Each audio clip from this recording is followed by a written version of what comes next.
Hello everyone and welcome back to the Mindful Zone. I'm so glad you're here today because we're about to embark on a journey that could truly transform how you approach your work and your life.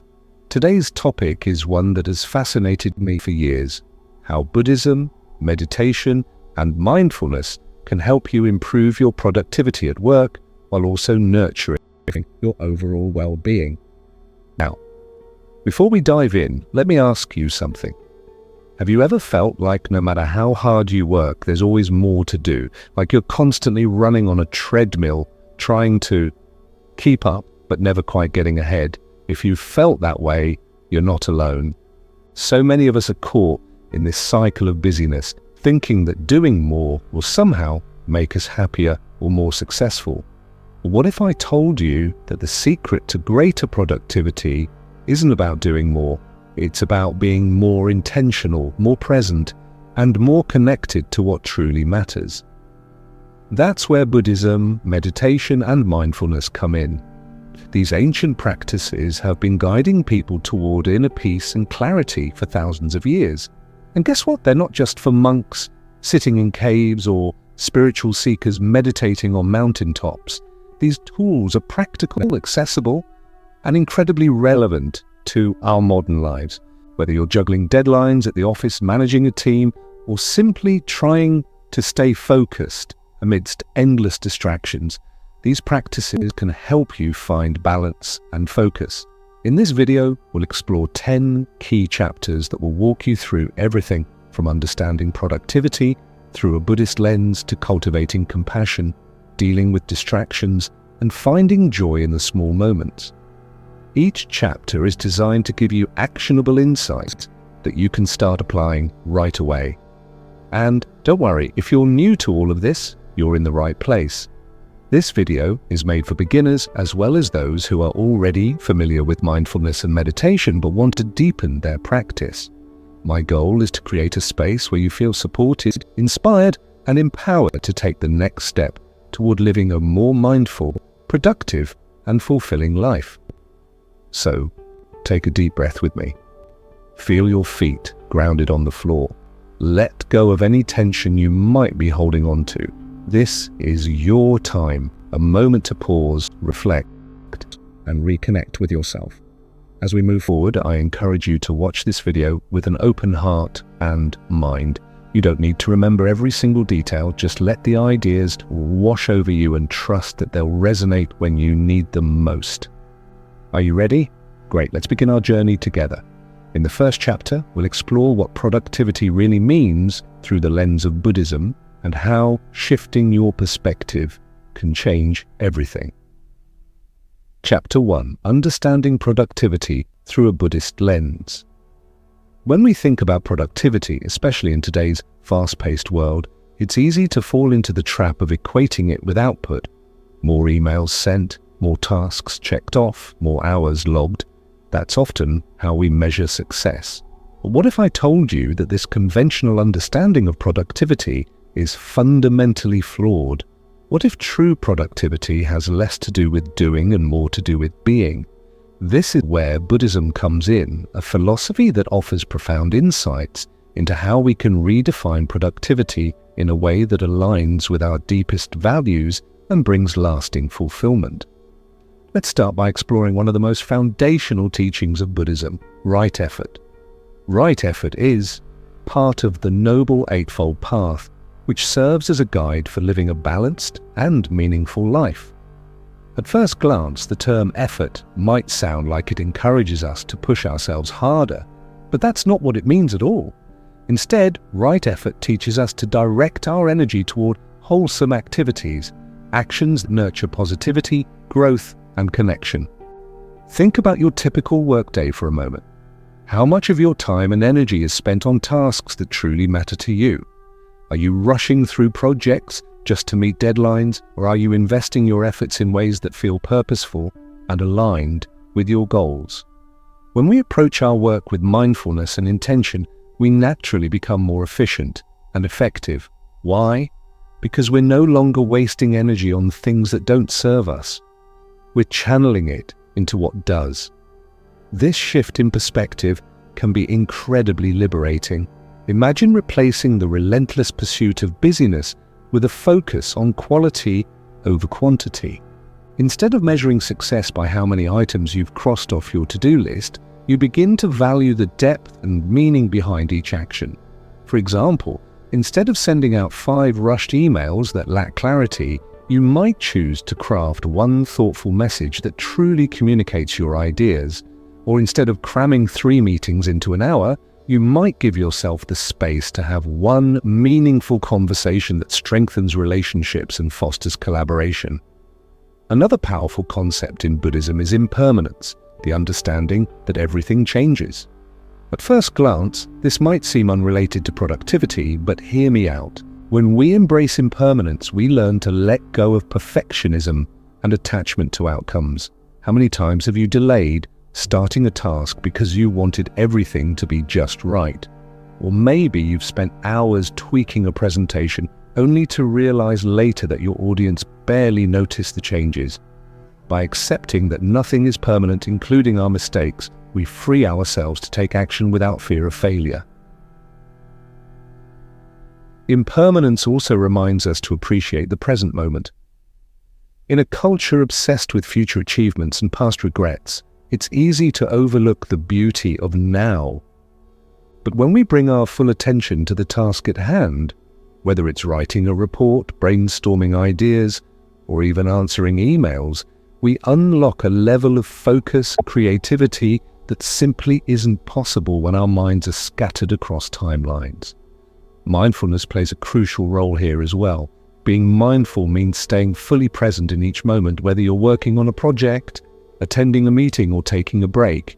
This level of awareness allows you to notice when you're getting distracted or overwhelmed, giving you the opportunity to course correct before things spiral out of control.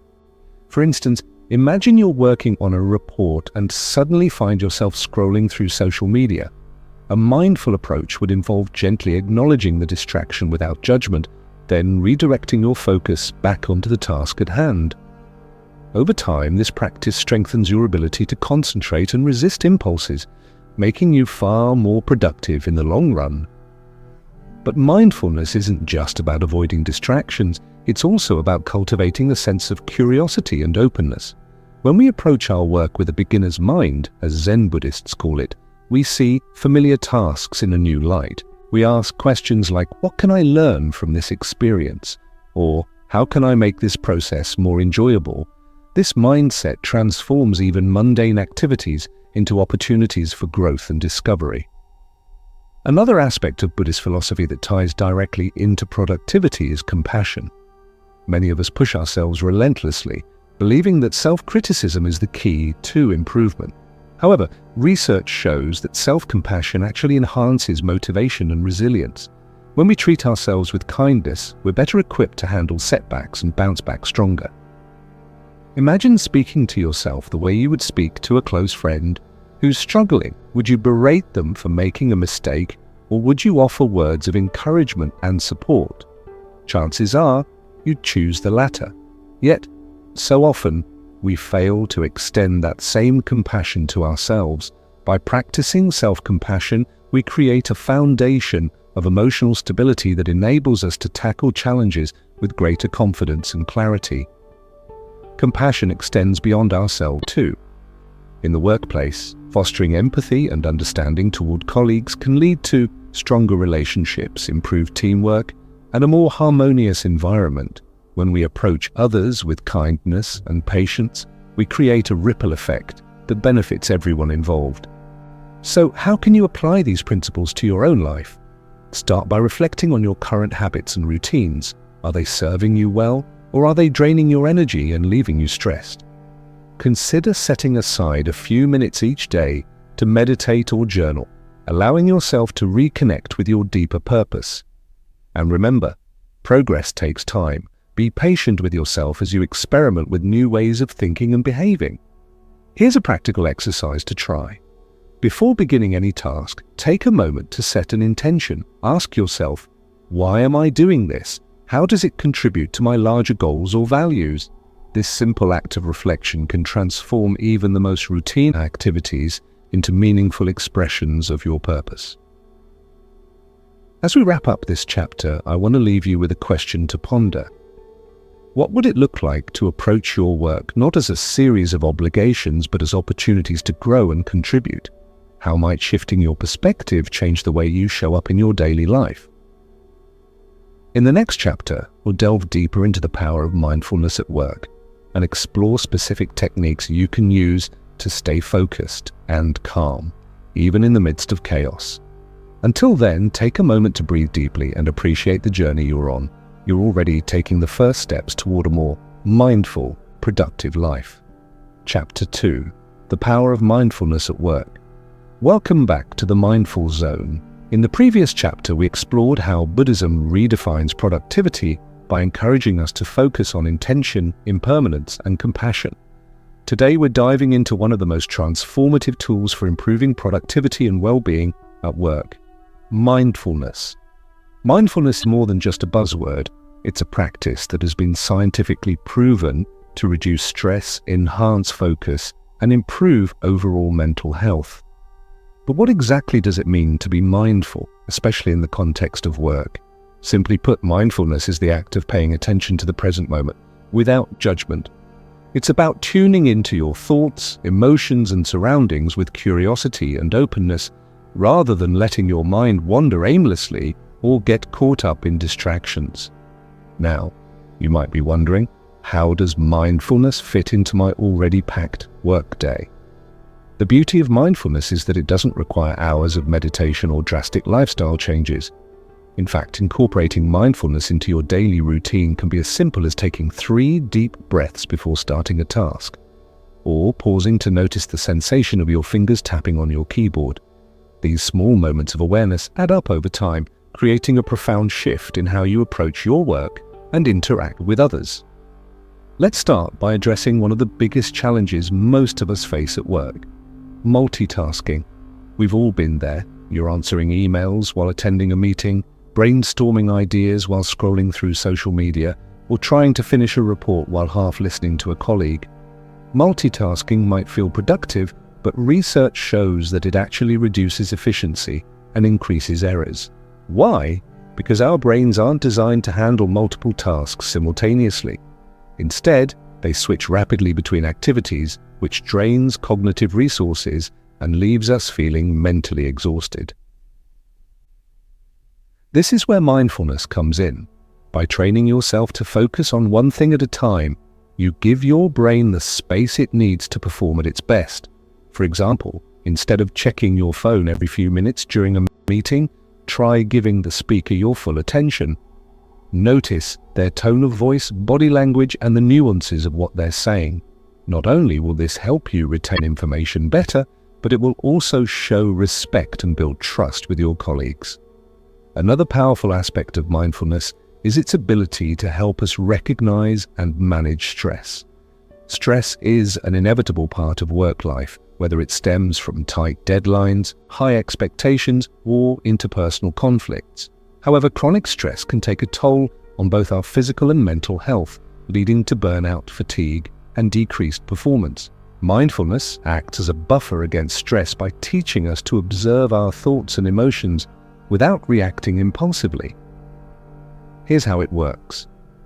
When you feel overwhelmed, pause for a moment and ask yourself, what am I feeling right now? Where do I feel it in my body? Maybe you notice tension in your shoulders or a racing heartbeat. By acknowledging these sensations non-judgmentally, you create distance between yourself and your stress response. This allows you to respond thoughtfully rather than react emotionally, which is crucial for maintaining composure under pressure. One practical way to cultivate mindfulness at work is through mindful breathing exercises. Breathing is something we do automatically, yet it's also one of the simplest ways to anchor ourselves in the present moment. Here's a technique you can try right now. Sit comfortably, close your eyes if possible, and take a slow, deep breath in through your nose. Feel your abdomen expand as you inhale, then gently release the air through your mouth. Repeat this process 5 times, focusing solely on the rhythm of your breath. Notice how doing this exercise makes you feel. Do you feel calmer, more centered, Even just a few moments of mindful breathing can reset your nervous system and prepare you to tackle whatever lies ahead. You don't need to set aside a lot of time for this. Just a minute or two can make a difference. Try incorporating it into transitions throughout your day, such as before meetings, after lunch, or whenever you sense your energy flagging. In addition to breathing exercises, another effective mindfulness practice is body scanning. This involves systematically bringing your attention to different parts of your body, noticing any sensations or areas of tension. While this is often done lying down, you can adapt it for the workplace by simply sitting in your chair and mentally scanning from head to toe. For example, start by focusing on your forehead and jaw, common places where stress accumulates, and consciously relax those muscles. Move down to your neck, shoulders, arms, and so on until you reach your feet. Not only does body scanning promote relaxation, but it also helps you become more attuned to your physical state, which is essential for preventing burnout. Many of us ignore signs of fatigue or discomfort until they escalate into bigger issues. By regularly checking in with your body, you can address minor problems before they snowball. Mindfulness isn't limited to individual practices, though. It can also transform team dynamics and workplace culture. Imagine a meeting where everyone listens attentively, speaks with kindness, and approaches disagreements with empathy. Sounds ideal, right? Well, it's entirely possible when mindfulness becomes a shared value.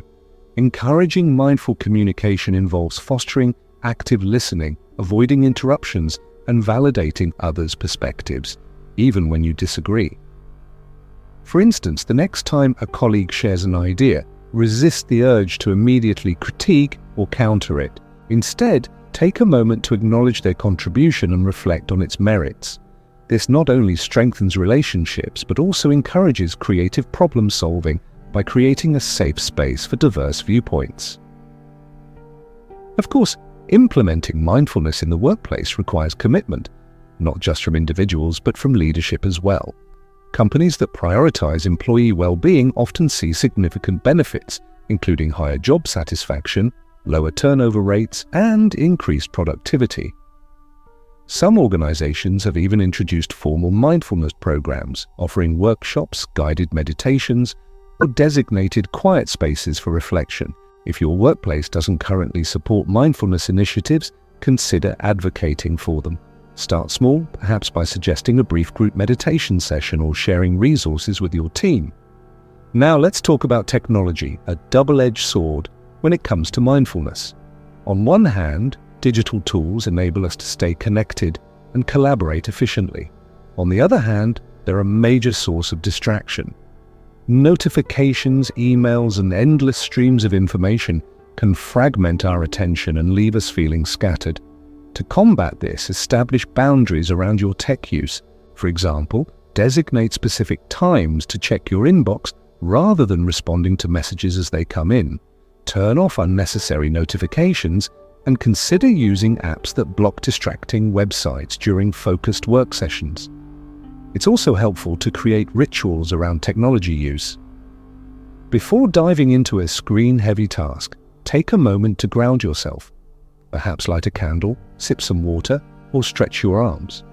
These small acts signal to your brain that it's time to focus, helping you transition smoothly from one activity to the next.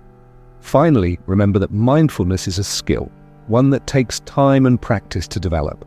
Don't expect overnight results, and don't beat yourself up if your mind wanders frequently. Spoiler alert, it will.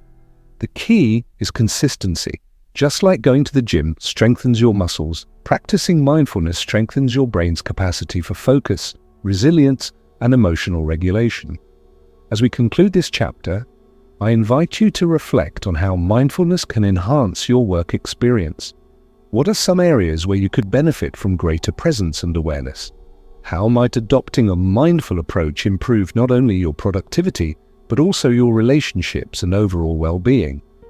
In the next chapter, we'll explore the transformative power of meditation and how it can sharpen your focus, boost creativity, and bring calm to even the busiest days. Until then, take a moment to breathe deeply and appreciate the journey you're on. You're already taking meaningful steps toward a more mindful fulfilling life. Chapter 3: Meditation for Focus and Calm. In the previous chapter, we explored how mindfulness can transform your workday by helping you stay present, manage stress, and foster healthier relationships. Today, we're diving into one of the most powerful tools for cultivating mindfulness: meditation. Meditation is often misunderstood as something reserved for spiritual gurus or people with hours to spare. But in reality, it's a simple yet profound practice that anyone can incorporate into their daily routine, no matter how busy life gets. Whether you're looking to improve your focus, reduce anxiety, or simply find moments of peace amidst chaos, meditation offers countless benefits that extend far beyond the cushion. Let's start by addressing a common misconception. Meditation isn't about emptying your mind or achieving some elusive state of bliss.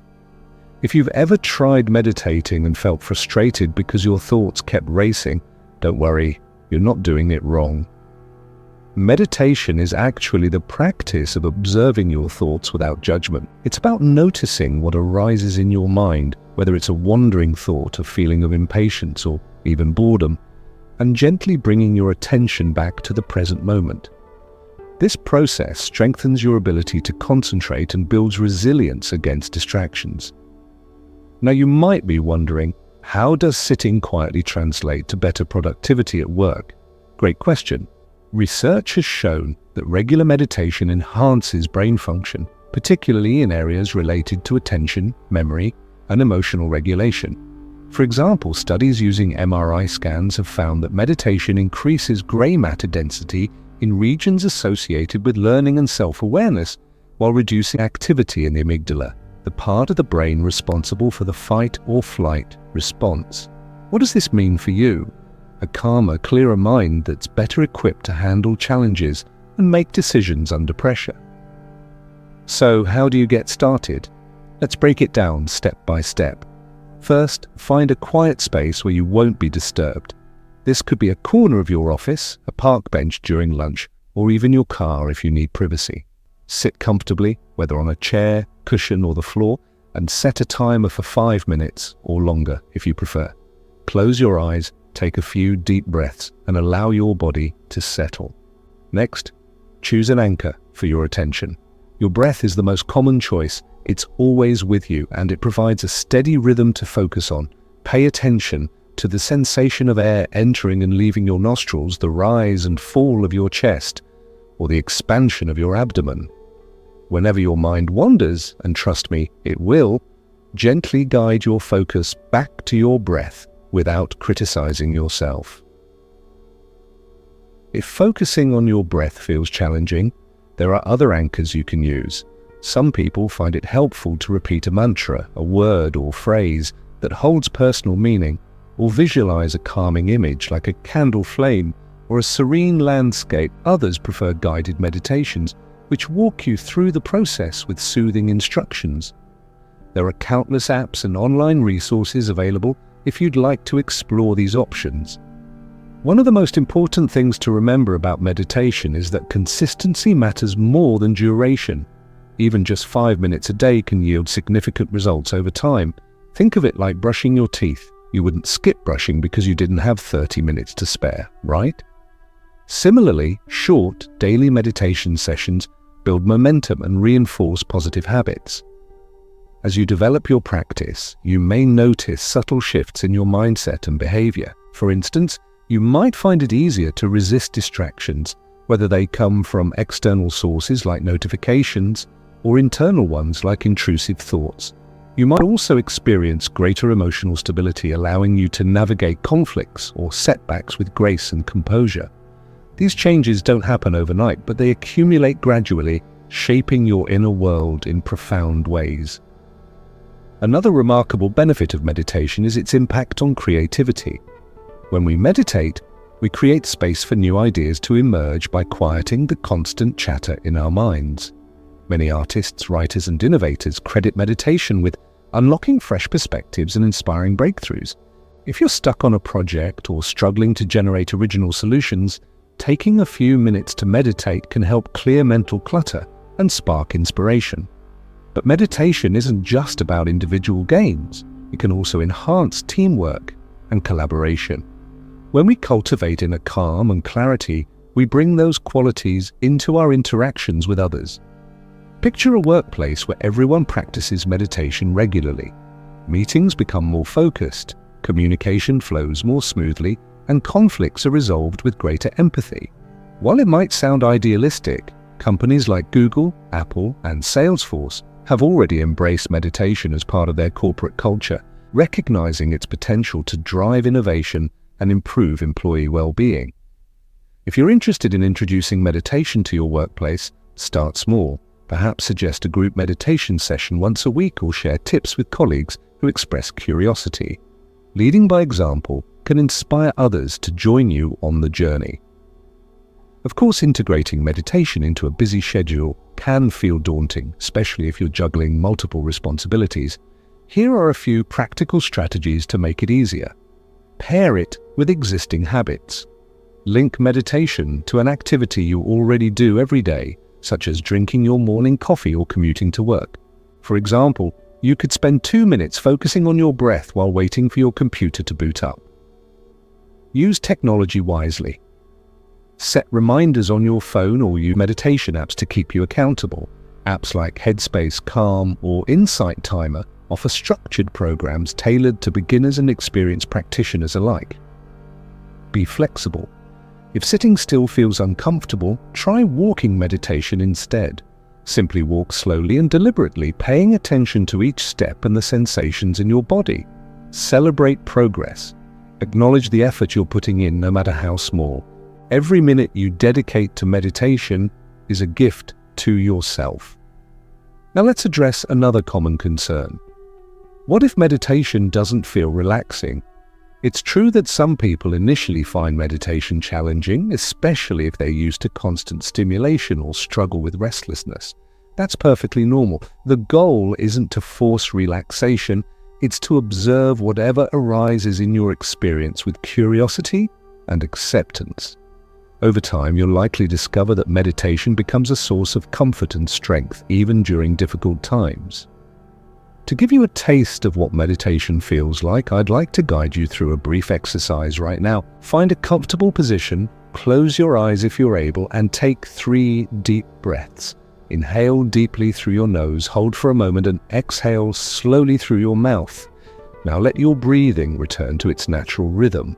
Focus on the sensation of your breath moving in and out of your body.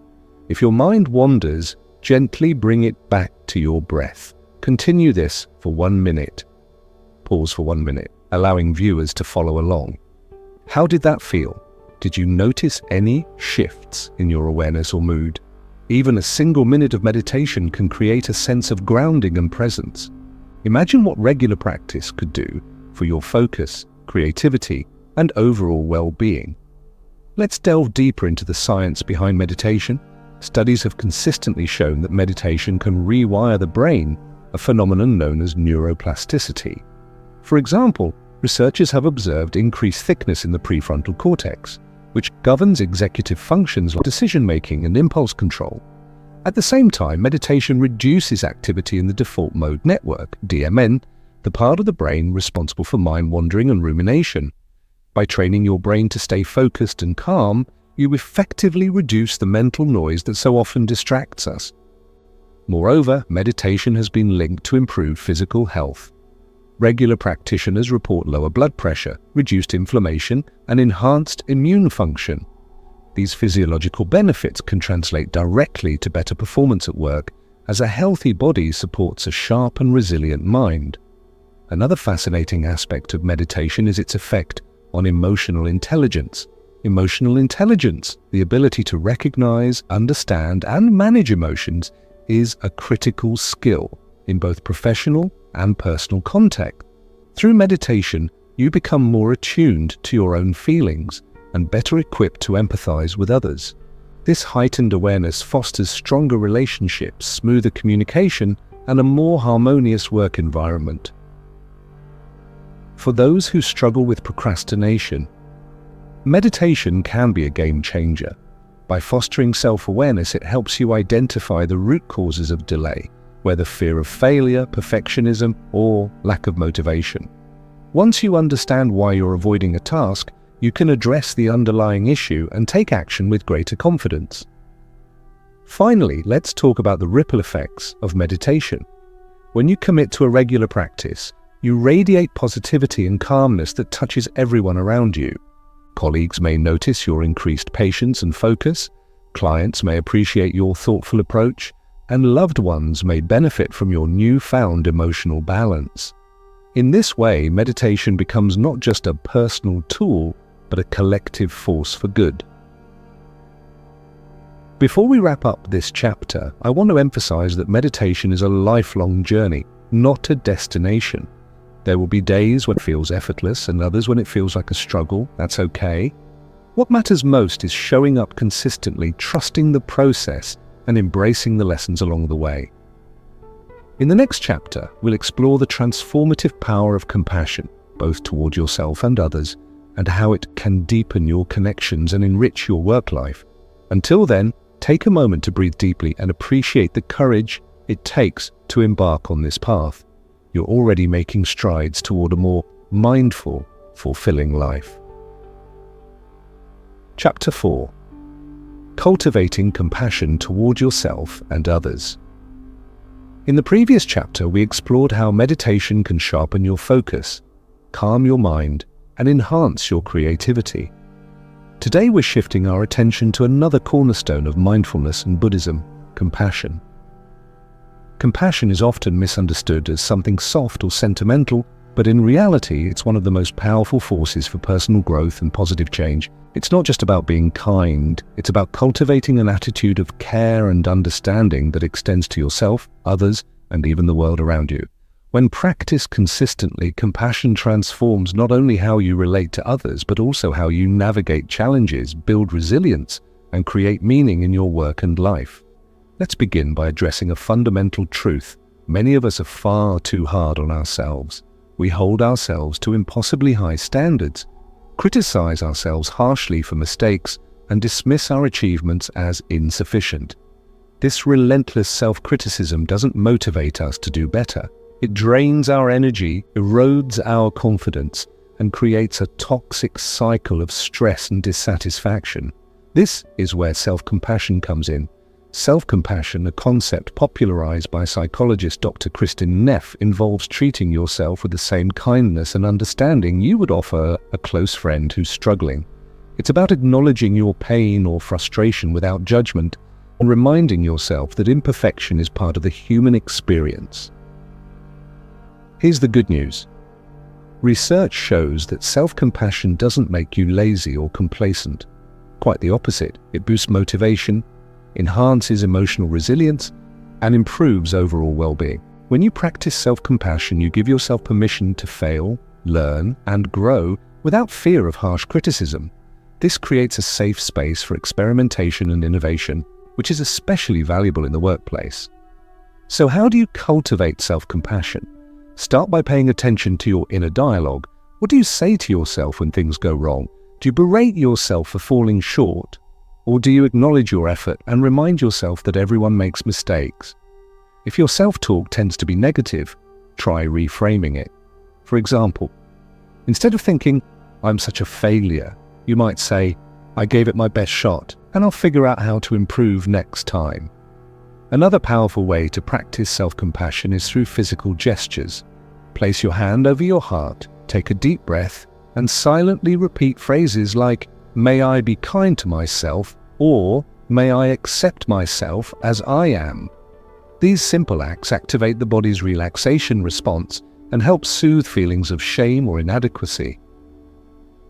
Now, let's talk about why self-compassion matters so much at work. In professional settings, we often face criticism, rejection, and pressure to perform. Whether it's a missed deadline, a botched presentation, or a difficult conversation with a colleague, setbacks are inevitable. How you respond to these challenges shapes your ability to recover and move forward. Practicing self-compassion allows you to process disappointment constructively, rather than spiraling into self-doubt or defensiveness. For instance, imagine you receive feedback on a project that highlights areas for improvement. Instead of reacting defensively or beating yourself up, you might approach the situation with curiosity and openness. You could say to yourself, "This feedback is an opportunity to learn and grow. I'm doing my best, and I'll use this information to become better."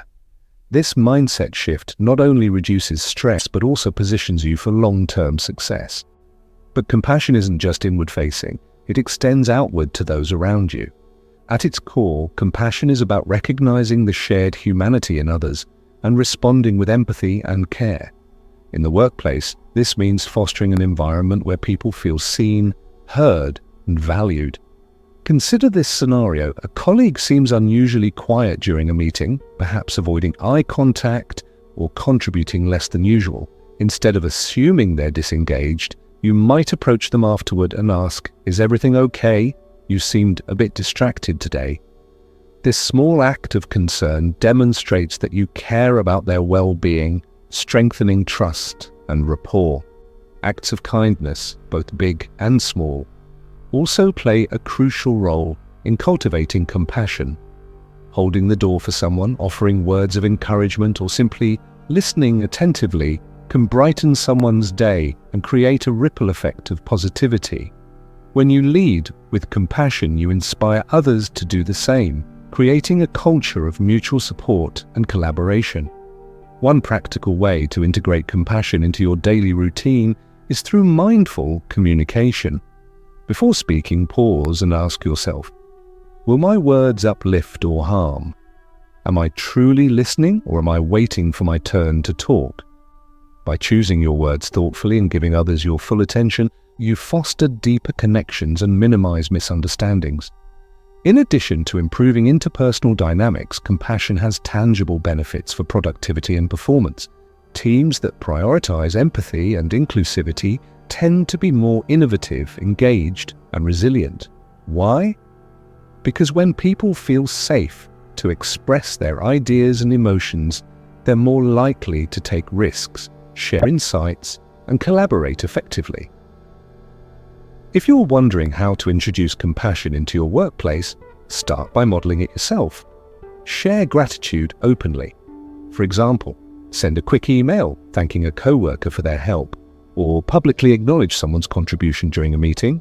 Small gestures like these set the tone for a supportive and appreciative culture. You might also consider organizing activities that promote empathy and teamwork. For instance, host a kindness challenge, where team members commit to performing random acts of kindness throughout the week, or facilitate workshops on active listening, conflict resolution, or emotional intelligence. These initiatives not only strengthen relationships, but also align with broader organizational goals around employee well-being and retention. Of course, practicing compassion isn't always easy. There will be moments when you feel frustrated, overwhelmed, or resentful, especially toward people who seem challenging or uncooperative. During these times, remember that compassion doesn't mean condoning harmful behavior or ignoring boundaries. It's about approaching difficult situations with clarity and intention, rather than reacting impulsively out of anger or frustration. Here's a technique you can use when faced with interpersonal conflict. Take a few deep breaths to center yourself, then ask, what does this person need right now? Often what appears as stubbornness or hostility stems from underlying fears, insecurities, or unmet needs. By shifting your perspective and seeking to understand, you open the door to constructive dialogue and resolution. Let's delve deeper into the science behind compassion. Studies have shown that compassionate actions trigger the release of oxytocin, the bonding hormone, which promotes feelings of trust, connection, and well-being. Additionally, engaging in acts of kindness activates reward centers in the brain, making you feel happier and more fulfilled. Over time, these neurological changes reinforce prosocial behaviors, creating a virtuous cycle of generosity and goodwill. Moreover, compassion has been linked to improved physical health. People who practice compassion regularly report lower levels of stress, reduced inflammation, and enhanced immune function.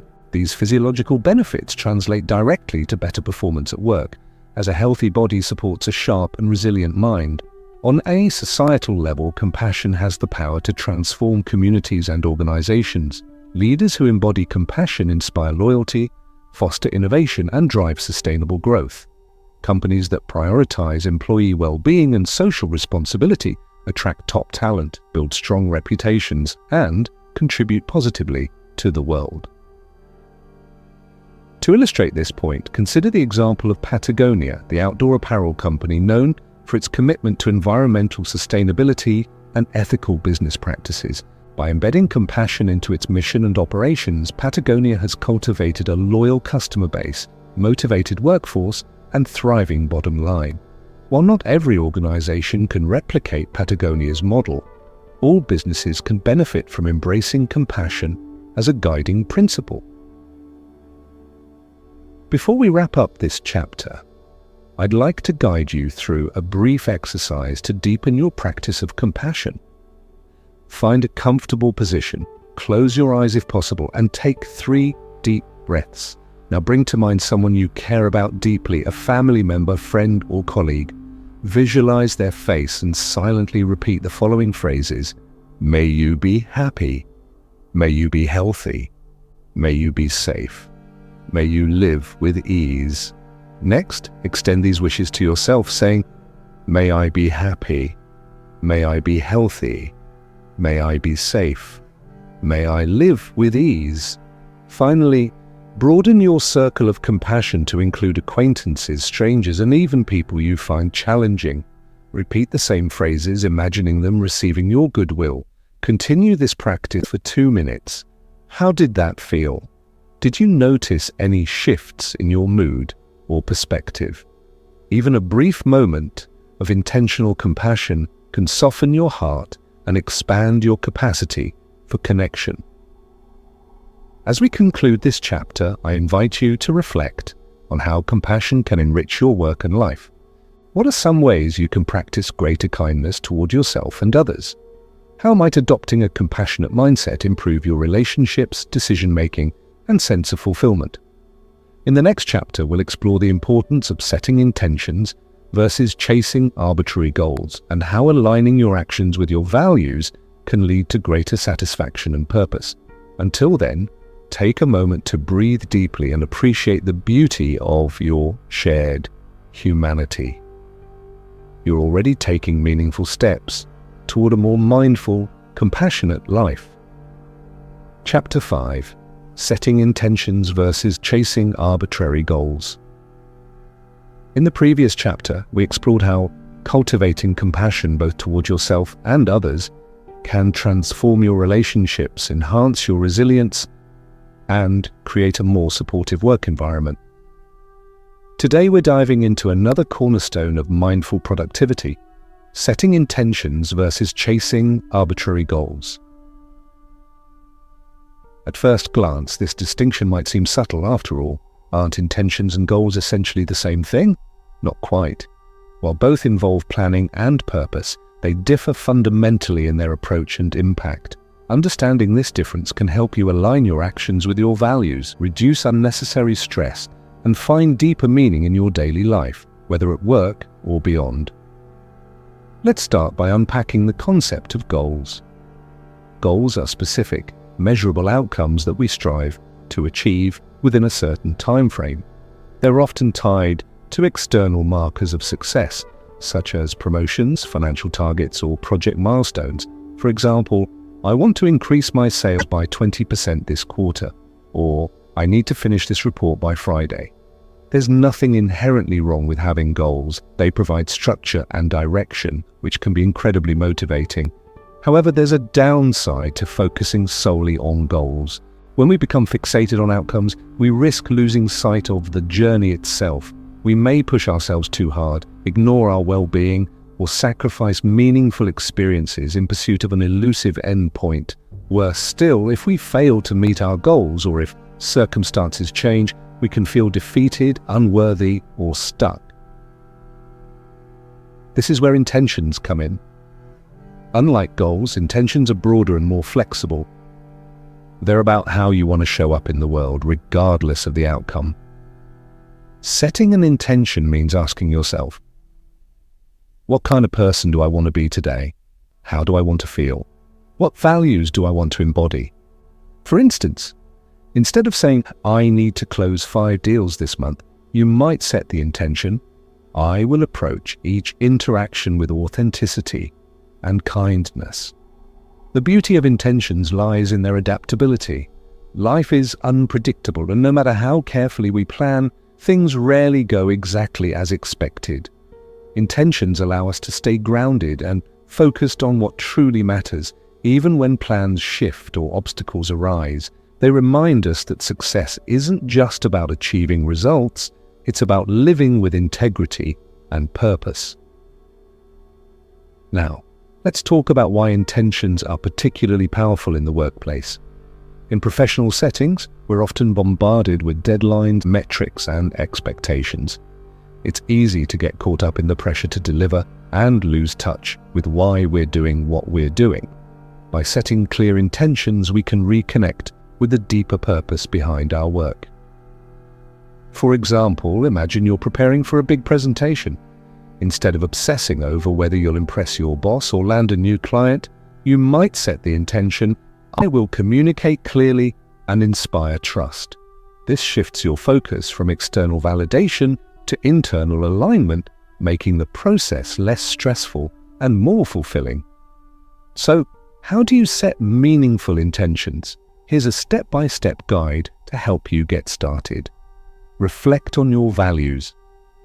Begin by identifying the qualities and principles that matter most to you. These could include honesty, creativity, collaboration, or growth. Write them down and consider how they influence your decisions and actions. Ask guiding questions.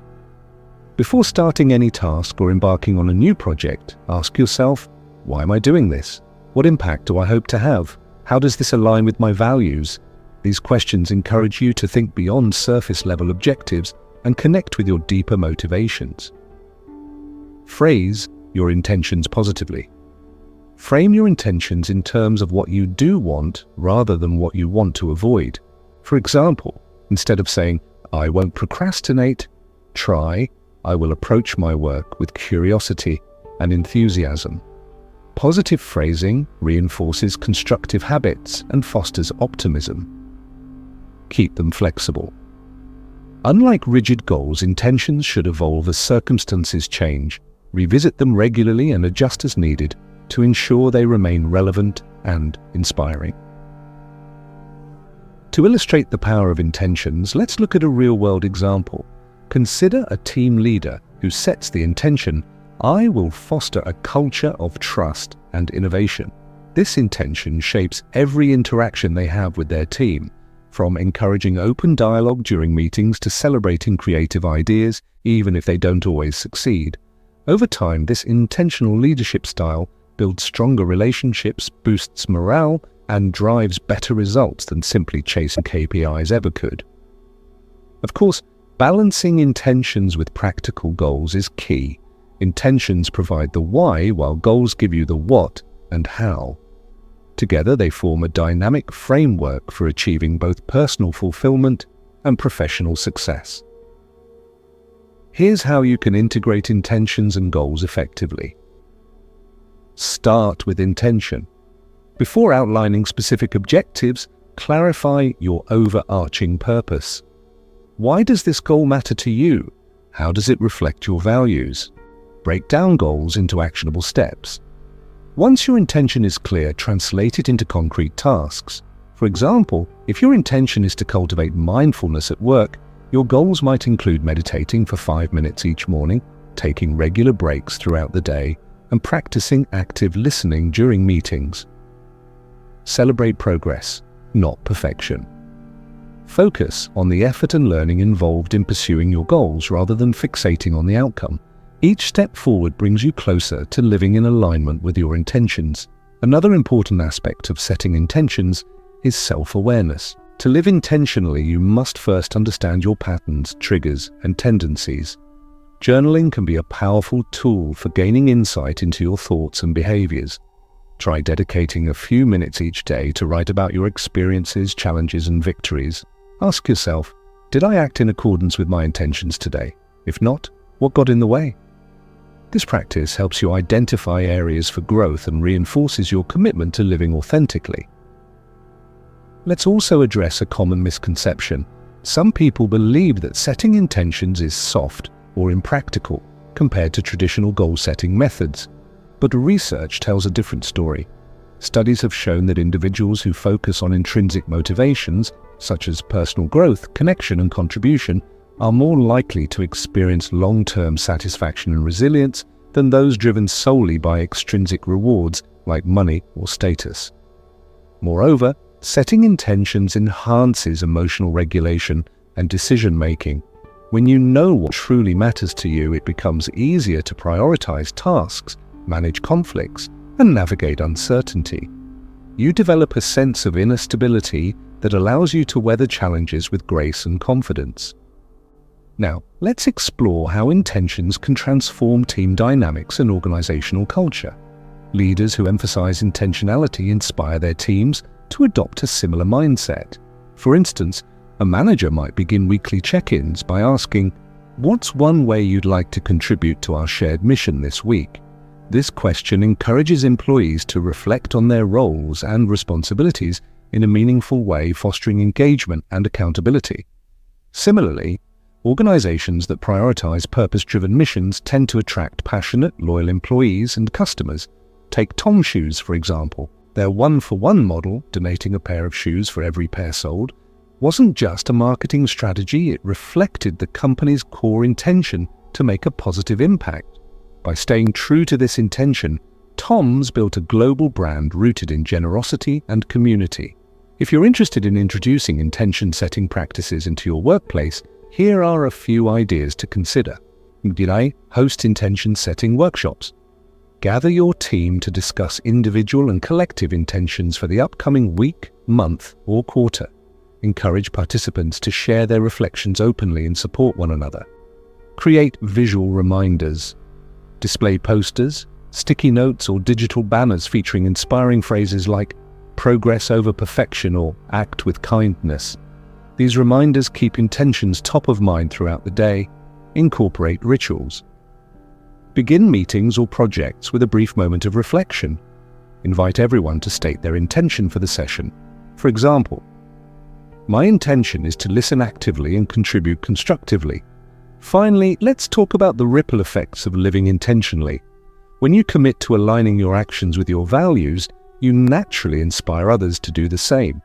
Colleagues notice your authenticity, clients appreciate your dedication, and loved ones benefit from your presence and care. In this way, intentions become a catalyst for positive change, not just in your own life, but in the lives of those around you. Before we conclude this chapter, I'd like to guide you through a brief exercise to deepen your practice of intention setting. Find a comfortable position, close your eyes if possible, and take 3 deep breaths. Now bring to mind a current challenge or opportunity in your work or personal life. Ask yourself, what is my highest intention in this situation? How do I want to show up? Allow whatever arises to guide you. Silently repeat your intention several times, feeling its resonance in your body and heart. Continue this practice for 2 minutes. How did that feel? Did you discover a clearer sense of purpose or direction? Even a short moment of reflection can illuminate the path ahead and empower you to move forward with greater clarity and confidence. As we wrap up this chapter, I invite you to reflect on how setting intentions can enrich your work and life. What are some ways you can infuse your daily routines with greater purpose and meaning? How might adopting an intentional mindset improve your decision-making, relationships, and overall well-being? In the next chapter, we'll explore practical strategies for dealing with distractions and staying focused in a world filled with constant interruptions. Until then, take a moment to breathe deeply and appreciate the power of intention. You're already taking meaningful steps toward a more mindful, purposeful life. Chapter 6. Dealing with distractions and staying focused.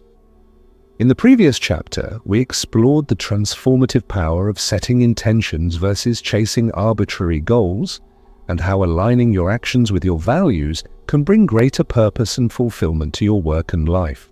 Today we're tackling one of the biggest obstacles to productivity and mindfulness: distractions. Let's face it, distractions are everywhere, from buzzing phones and endless emails to noisy co-workers and intrusive thoughts. Staying focused in today's hyper-connected world feels like an uphill battle. But here's the truth. Distractions aren't just annoying, they're costly. Studies show that it takes an average of 23 minutes to regain focus after a single interruption. Multiply that by the dozens of distractions you encounter daily, and it's no wonder so many of us feel overwhelmed and unproductive. The good news is that dealing with distractions doesn't have to be complicated. By adopting mindful strategies and cultivating awareness, you can reclaim your attention, sharpen your focus, and create a work environment that supports sustained concentration. Let's dive into how you can do exactly that. Understanding the nature of distractions. First, let's take a moment to understand what distractions really are and why they're so hard to resist. Distractions come in two forms, external and internal. External distractions include anything in your environment that pulls your attention away from the task at hand, like loud conversations, social media alerts, or even the allure of a half-empty coffee cup sitting on your desk. Internal distractions, on the other hand, stem from within. These might include racing thoughts, worries about future deadlines, or daydreams about weekend plans. Both types of distractions share a common thread. They hijack your brain's natural tendency to seek novelty. Our brains are wired to respond to new stimuli because historically detecting changes in our surroundings helped us survive. However, in modern times, this evolutionary trait often works against us, making it difficult to stay focused on repetitive or mentally demanding tasks. The first step in managing distractions is recognizing them without judgment. Instead of berating yourself for getting sidetracked, simply acknowledge the distraction and gently redirect your attention back to what matters. This non-judgmental approach not only reduces frustration, but also strengthens your ability to maintain focus over time. Creating a distraction-free environment. One of the most effective ways to minimize distractions is to design your workspace intentionally. Start by decluttering your physical environment. A tidy desk signals to your brain that it's time to focus, while piles of papers, sticky notes, and random objects can create visual noise that saps your mental energy.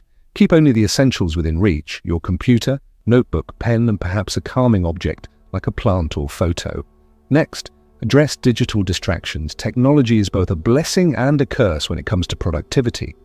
While tools like email and collaboration platforms are essential for modern work, they can also fragment your attention if left unchecked. Here are some practical steps to reduce tech-related interruptions. Turn off notifications. Disable unnecessary app alerts on your phone and computer. If you must keep certain notifications active, limit them to priority channels like texts from family or urgent messages from your boss. Use focus tools. Apps like Freedom, Cold Turkey, or Forest Block, distracting websites and apps during designated work periods. Experiment with these tools to find one that suits your workflow. Schedule tech breaks. Rather than checking your phone or email constantly, set specific times throughout the day to review messages and updates. For example, check your inbox 3 times a day, at the start of your shift, mid-afternoon, and before wrapping up. In addition to tidying your space and taming technology, consider sound management. Noise-cancelling headphones can be a game changer if you work in a busy office or shared space. Alternatively, play white noise, ambient sounds, or instrumental music to drown out background chatter and create a cocoon of calm. Training your brain to stay focused. While creating a distraction-free environment is crucial, true focus begins in the mind. Building mental resilience requires practice. Much like training a muscle, here are several techniques to help you strengthen your attention span. Practice single tasking. Multitasking might seem efficient, but research shows it actually lowers productivity and increases errors. Instead, commit to completing one task at a time. Give it your full attention until it's done or until you've reached a logical stopping point. Use the Pomodoro technique. This popular time management method involves working in focused intervals. typically 25 minutes, followed by short breaks, 5 minutes. After 4 cycles, take a longer break, 15 to 30 minutes. The structured rhythm helps prevent burnout and keeps your mind fresh. Anchor your attention. Whenever you notice your mind wandering, bring your focus back to a sensory anchor, such as the feeling of your feet on the floor, the sound of your breath, or the texture of your pen as you write.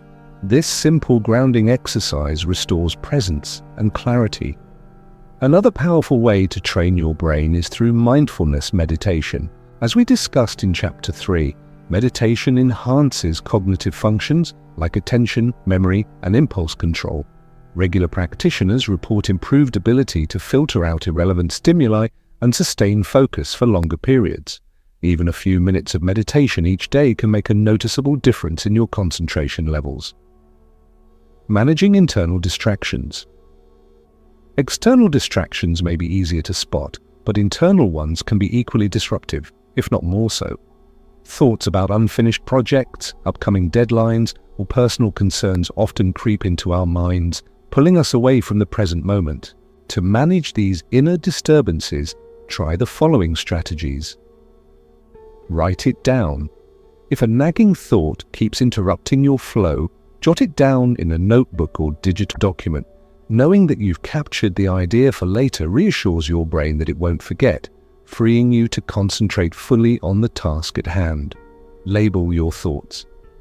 When intrusive thoughts arise, label them neutrally, planning, worrying, daydreaming, and then let them go. This labeling technique creates distance between you and your thoughts, reducing their power to distract you. Practice self-compassion. Be kind to yourself when distractions occur. Remember, losing focus is human. Instead of criticizing yourself, gently guide your attention back to the task with patience and understanding. Cultivating awareness through reflection. To truly master the art of staying focused, it's important to reflect on your patterns and habits. At the end of each day, take a few moments to review your performance. Ask yourself, what distracted me today? Was it something external, like a noisy coworker, or internal, like anxiety about a deadline? How did I respond to those distractions? Did I address them effectively, or did they derail my progress? What adjustments can I make tomorrow to minimize interruptions and enhance my focus? This reflective practice not only deepens your self-awareness, but also empowers you to identify recurring challenges and implement targeted solutions. Over time, you'll develop a personalized toolkit for managing distractions and maintaining momentum. Leveraging compassion to reduce stress. It's worth noting that distractions often stem from underlying stress or dissatisfaction. When we feel overwhelmed, bored, or disconnected from our work, our minds naturally seek relief elsewhere, whether through scrolling social media, chatting with colleagues, or zoning out entirely. This is where compassion comes in. By treating yourself with kindness and empathy, you can address the root causes of distraction and foster a healthier relationship with your responsibilities. For example, if you find yourself procrastinating on a challenging project, pause and ask, what's holding me back? Am I afraid of failure? Do I lack clarity about the next steps? Once you've identified the source of resistance, offer yourself encouragement and support. Remind yourself that growth happens outside your comfort zone, and every small effort counts toward progress. Similarly, extend compassion to others who may inadvertently contribute to your distractions. Perhaps a chatty coworker interrupts your flow because they're seeking connection. Instead of reacting irritably, kindly let them know you're focused right now, but would love to catch up later. Approaching situations with empathy not only resolves conflicts gracefully, but also strengthens relationships and builds trust. Building sustainable habits. Dealing with distractions isn't a one-time fix, it's an ongoing process. To ensure long-term success, focus on building sustainable habits that reinforce focus and mindfulness. Here are a few tips to keep in mind. Start small. Don't try to overhaul your entire routine overnight. Begin with 1 or 2 manageable changes, such as silencing your phone during meetings or dedicating 10 minutes a day to meditation. Gradually expand your efforts as these habits become second nature. Celebrate wins. Acknowledge your progress, no matter how minor it seems. Completed a task without succumbing to distractions? Celebrate. Noticed a negative habit and course corrected? Celebrate. Positive reinforcement fuels motivation and reinforces desired behaviors. Stay flexible. Life is unpredictable and rigid routines can sometimes backfire. If something isn't working, adjust accordingly. The key is to remain adaptable while staying committed to your overarching goal of cultivating focus and presence. The bigger picture, why focus matters. At its core, focus is about honoring your time and energy. Every moment you spend distracted is a moment you could have invested in something meaningful, whether advancing your career, nurturing relationships, or pursuing passions. By mastering the skill of staying focused, you not only boost your productivity but also enrich your quality of life. Consider this analogy. Imagine your attention as a spotlight. When you shine it indiscriminately across multiple areas, the light becomes diffuse and weak. But when you direct it deliberately onto a single point, the intensity grows, illuminating details and possibilities you might otherwise miss. This concentrated beam of attention transforms ordinary tasks into opportunities for excellence and creativity. Before we conclude this chapter, I'd like to guide you through a brief exercise to deepen your focus. Find a comfortable position, close your eyes if possible, and take 3 deep breaths. Now visualize a beam of light emanating from your mind, shining brightly on whatever you need to accomplish today. Feel its warmth and clarity enveloping you, guiding your thoughts and actions. Silently affirm, I am focused, I am present, I am capable. Continue this visualization for 2 minutes. How did that feel? Did you notice a heightened sense of clarity and determination? Visualization exercises like this can prime your brain for sustained focus and help you tackle challenges with renewed vigor. As we wrap up this chapter, I invite you to reflect on how you can apply these strategies to your own life. What are some specific steps you can take to minimize distractions and stay focused? How might embracing mindfulness and compassion transform your approach to work and beyond?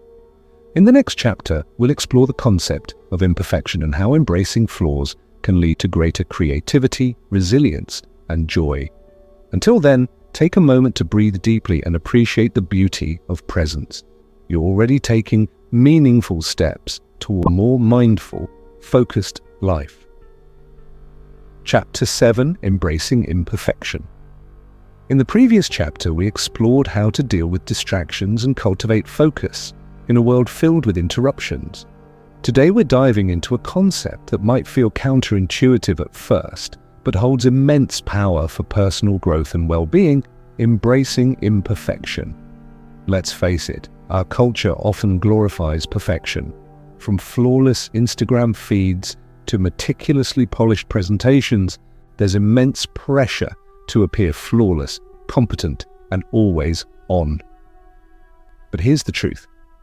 Perfection is not only unattainable, it's also unnecessary. Life is inherently messy, unpredictable, and imperfect. When we resist this reality, we set ourselves up for frustration, disappointment, and burnout. The good news? There's beauty in imperfection, and learning to embrace it can transform your relationship with work, creativity, and yourself. By letting go of unrealistic standards and embracing the inherent flaws in life, you open the door to greater authenticity, resilience, and joy. Let's explore how you can start seeing imperfection not as a flaw but as a source of strength. The myth of perfection. To understand why imperfection matters, we first need to unpack the myth of perfection. Perfectionism, the relentless pursuit of flawlessness, is often mistaken for ambition or excellence. While striving for high standards isn't inherently bad, perfectionism takes this drive to unhealthy extremes. It manifests as self-criticism, fear of failure, and an inability to celebrate progress unless it meets impossibly high benchmarks.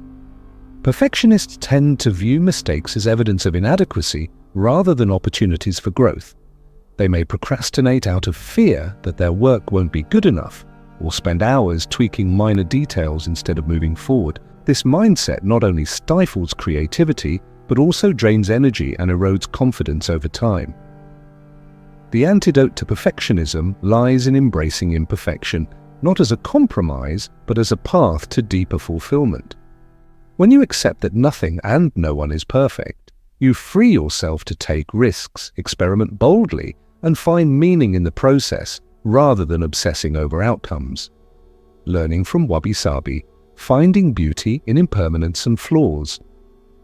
One of the most profound teachings about imperfection comes from the Japanese philosophy of wabi-sabi.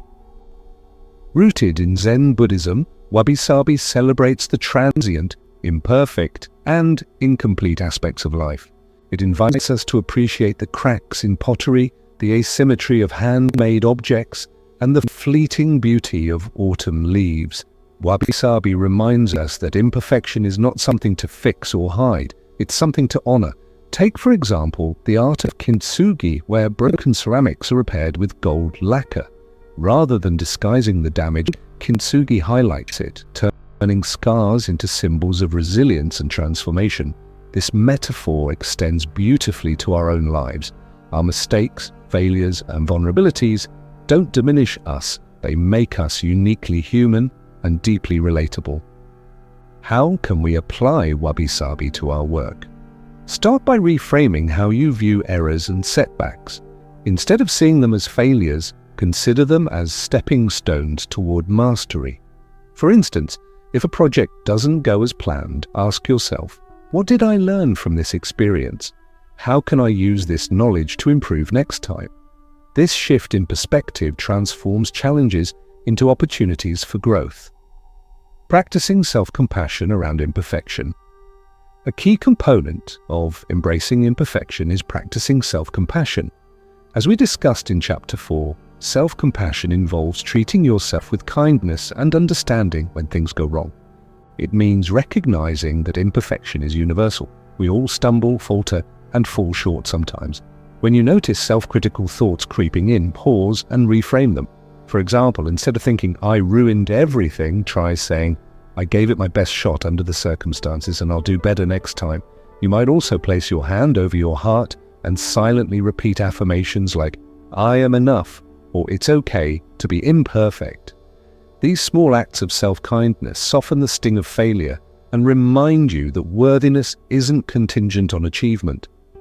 Self-compassion also helps combat procrastination, a common side effect of perfectionism. When you approach tasks with curiosity rather than judgment, you reduce the fear of making mistakes. For instance, instead of waiting until a report is perfect before sharing it, you might aim to complete a draft and seek feedback early. This iterative process not only builds momentum but also fosters collaboration and innovation. Embracing imperfection in creativity and problem-solving. If you've ever hesitated to share an idea because it wasn't fully formed, or avoided starting a creative project because you doubted your skills, you're not alone. Many of us equate creativity with perfection, assuming that great ideas must emerge fully realized. But the opposite is true. Creativity thrives on imperfection. Think about some of history's most groundbreaking innovations. Thomas Edison famously said, I have not failed, I've just found 10,000 ways that won't work. His willingness to embrace trial and error paved the way for the invention of the light bulb. Similarly, artists, writers, and entrepreneurs often produce their best work through experimentation and iteration. To nurture your own creativity, give yourself permission to create imperfectly. Write a rough draft without worrying about grammar. Sketch a design, knowing it won't look polished. Pitch an idea even if you're unsure how to execute it. Each step forward brings you closer to clarity and refinement. In team settings, fostering a culture of imperfection encourages collaboration and risk-taking. Leaders who model vulnerability by admitting mistakes and sharing unfinished work inspire others to do the same. This openness creates psychological safety, a sense of trust that allows people to contribute freely without fear of judgment. Dealing with external expectations. Of course, embracing imperfection isn't always easy when external pressures demand otherwise. Clients, managers, and colleagues may expect flawless results, leaving little room for error. While it's important to meet professional standards, it's equally vital to communicate boundaries and manage expectations. For example, if a client requests unrealistic revisions within a tight deadline, you might explain, "Here's what I can realistically deliver given the timeline. If needed, I'm happy to prioritize certain elements and revisit others later." Setting clear parameters protects your well-being while demonstrating professionalism and integrity. Similarly, don't be afraid to advocate for processes that prioritize quality over speed. Rushing projects often leads to oversight and stress. By slowing down and allowing space for thoughtful execution, you ensure that your work reflects care and attention even if it's not perfect. Finding joy in small wins. Another way to embrace imperfection is by celebrating small wins along the way. Perfectionists often dismiss incremental progress, believing that only grand achievements matter. But every step forward deserves recognition. Completing a challenging email, organizing your workspace, or simply showing up despite feeling overwhelmed are all victories worth acknowledging. Try keeping a progress journal where you document daily accomplishments, no matter how minor they seem. Over time, these entries will reveal patterns of growth and resilience that might otherwise go unnoticed. Reflecting on your journey reinforces gratitude and motivation, reminding you that progress, not perfection, is the ultimate goal. Mindfulness as a tool for acceptance. Mindfulness plays a crucial role in helping us embrace imperfection. By staying present and observing our experiences without judgment, we develop a deeper appreciation for life's nuances. Meditation, in particular, teaches us to sit with discomfort and uncertainty, skills that are invaluable when facing imperfections. Here's a mindfulness exercise you can try right now. Close your eyes, take 3 deep breaths, and bring to mind a recent situation where you felt dissatisfied with your performance. Notice any emotion that arises: frustration, disappointment, shame. Instead of pushing these feelings away, allow them to exist without resistance. Then, gently remind yourself, this moment is part of my story, and it shapes who I am becoming. Continue this practice for 2 minutes. How did that feel? Did you notice a softening around harsh judgments or criticisms? Mindfulness exercises like this help rewire your brain to respond to imperfection with compassion rather than condemnation. Cultivating resilience through imperfection. Finally, let's talk about resilience, the ability to bounce back from adversity. Resilient people understand that setbacks are inevitable and temporary. They don't dwell on failures or let them define their identity. Instead, they extract lessons, adapt, and keep moving forward. By embracing imperfection, you build resilience naturally. Each time you acknowledge a mistake, apologize sincerely, or adjust your approach, you reinforce your capacity to handle challenges gracefully.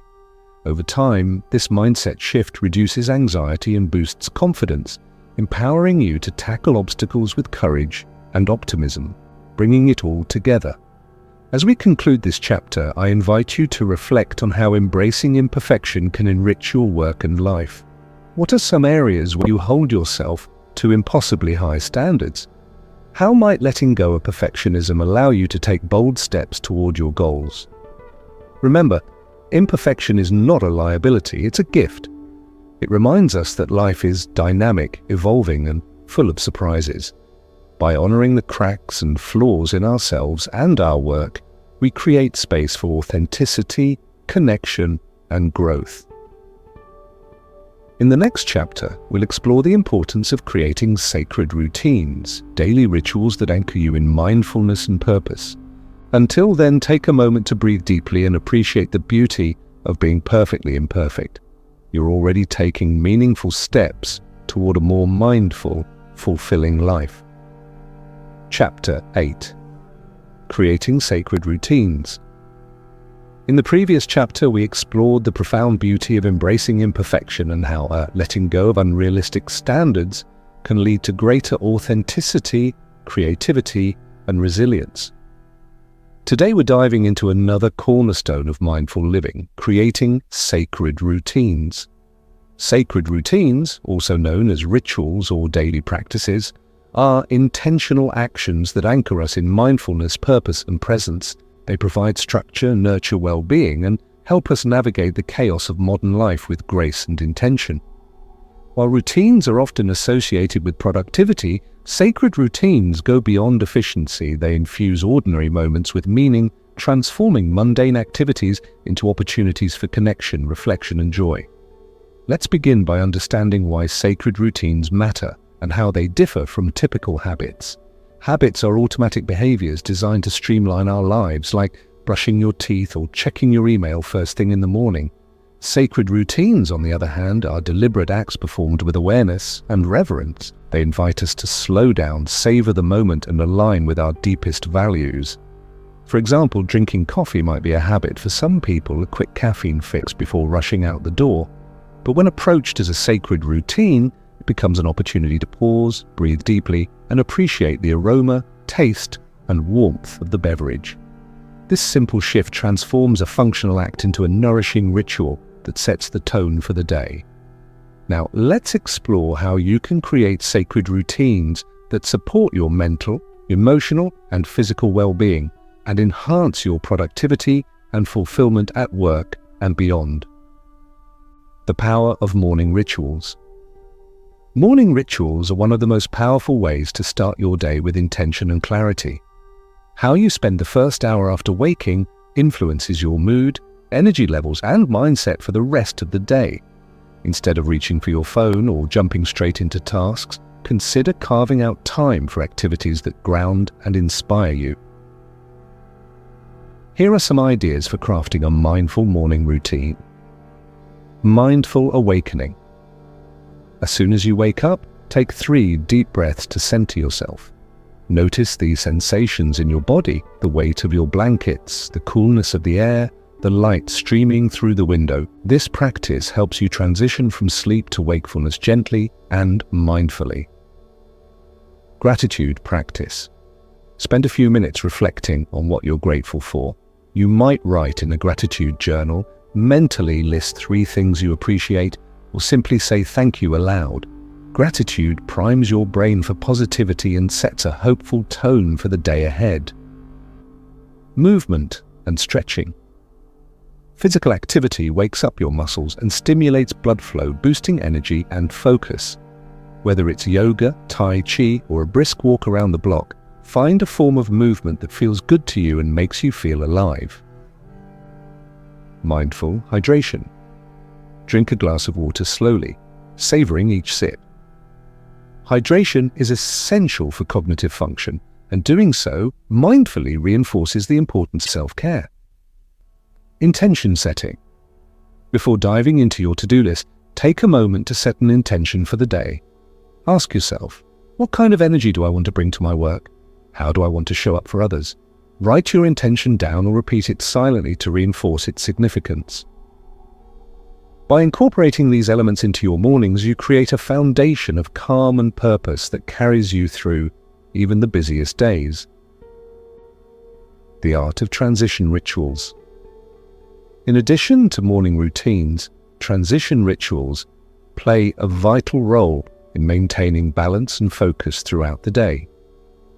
Transitions occur whenever you move from one activity to another, for example, switching from work mode to personal time, ending a meeting, or preparing for bed.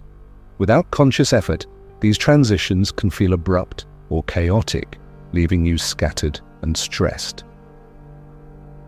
Transition rituals help you honor the shift between states, allowing you to release tension, refocus your attention, and recharge your energy. Here are a few examples. Post-work wind down. After finishing your workday, take 5 minutes to decompress. Step outside for fresh air, listen to calming music, or stretch your body. This creates a buffer zone between professional responsibilities and personal relaxation. Meeting reset. Before starting a new task after a meeting, pause to reset your mind. Close your eyes, take 3 deep breaths, and visualize releasing any residual stress or distractions. This prepares you to engage fully with the next activity. Evening reflection. At the end of the day, reflect on what went well and what could improve. Journal about your experiences, express gratitude for small victories, or meditate briefly to process emotions and clear your mind. These rituals don't need to be elaborate. They simply require presence and consistency. Over time, they become anchors that stabilize your day and deepen your connection to the present moment, designing your sacred evening routine. Just as morning rituals set the tone for the day, evening routines prepare you for restorative sleep and renewal. A mindful nighttime practice signals to your brain that it's time to unwind, reducing anxiety and promoting relaxation. Here's how to design a sacred evening routine. Digital detox. An hour before bed, disconnect from screens. The blue light emitted by phones, tablets, and computers disrupts melatonin production, making it harder to fall asleep. Instead, read a book, write in a journal, or engage in a creative hobby. Gentle movement. Incorporate gentle stretches or restorative yoga poses to release physical tension. Movements like child's pose, seated forward bends, or legs up the wall pose encourage relaxation and calm the nervous system. Mindful breathing or meditation.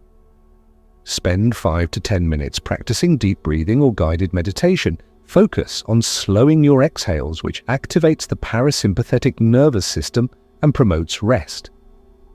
Affirmations or visualizations. End your day with positive affirmations or visualizations. Picture yourself succeeding tomorrow, surrounded by peace and abundance. Repeat phrases like, "I am enough," or "I trust the journey." Gratitude. Recap.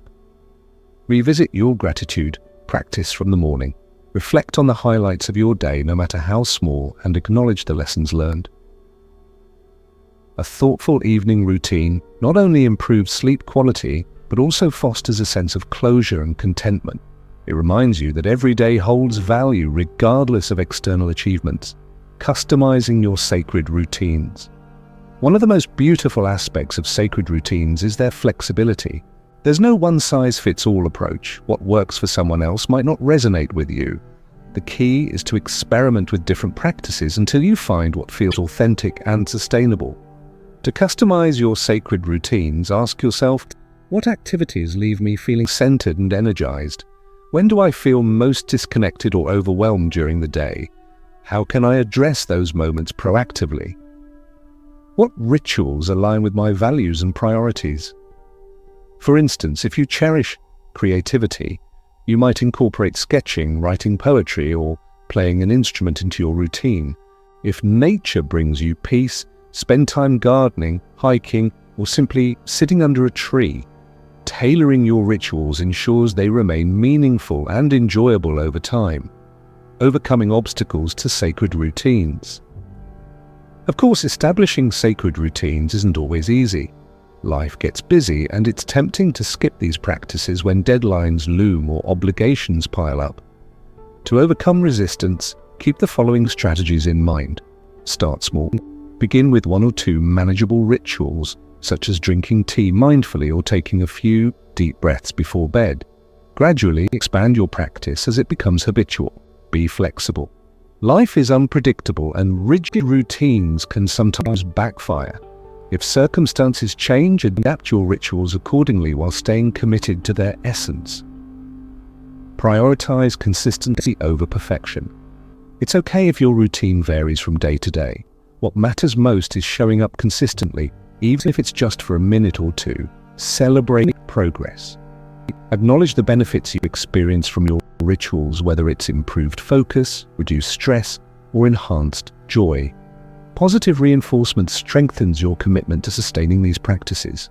The ripple effects of sacred routines.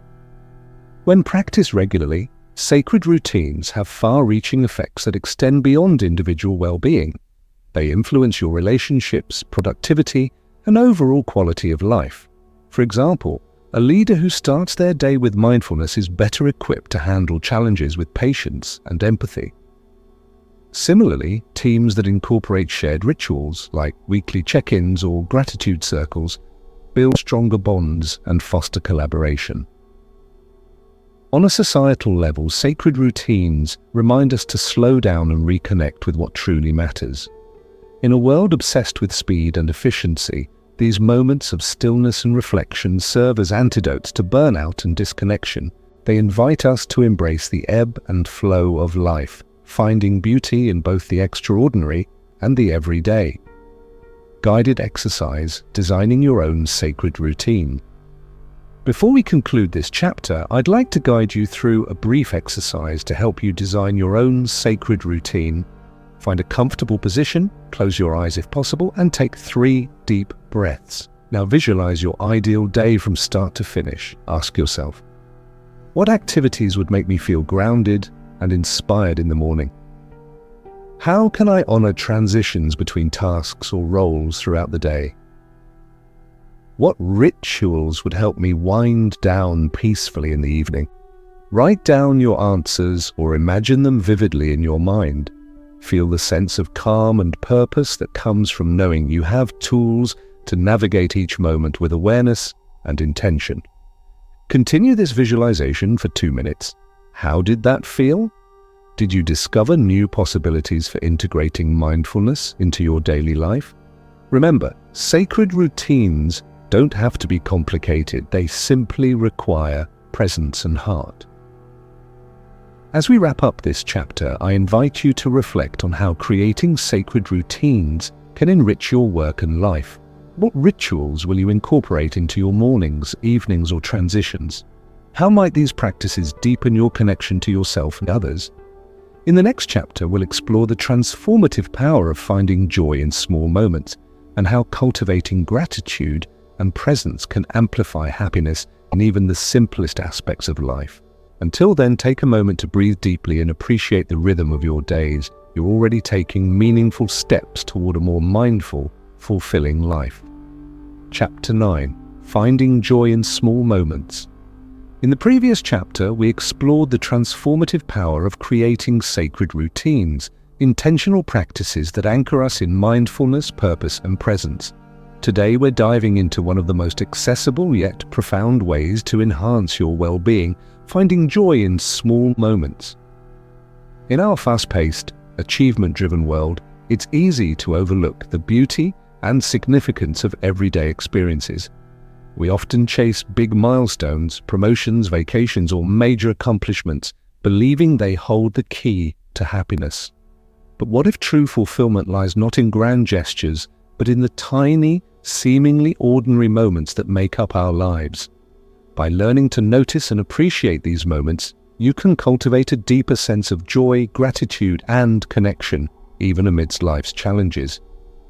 Let's begin by understanding why small moments matter and how they shape our perception of happiness. The science of joy and gratitude. Research in positive psychology has shown that happiness isn't just about external circumstances. It's also about how we interpret and respond to those circumstances. Studies consistently demonstrate that people who practice gratitude and mindfulness report higher levels of life satisfaction, resilience, and emotional well-being. Why? Because focusing on the present moment and recognizing its inherent goodness shifts our brain's wiring toward positivity. Gratitude, in particular, is a powerful tool for amplifying joy.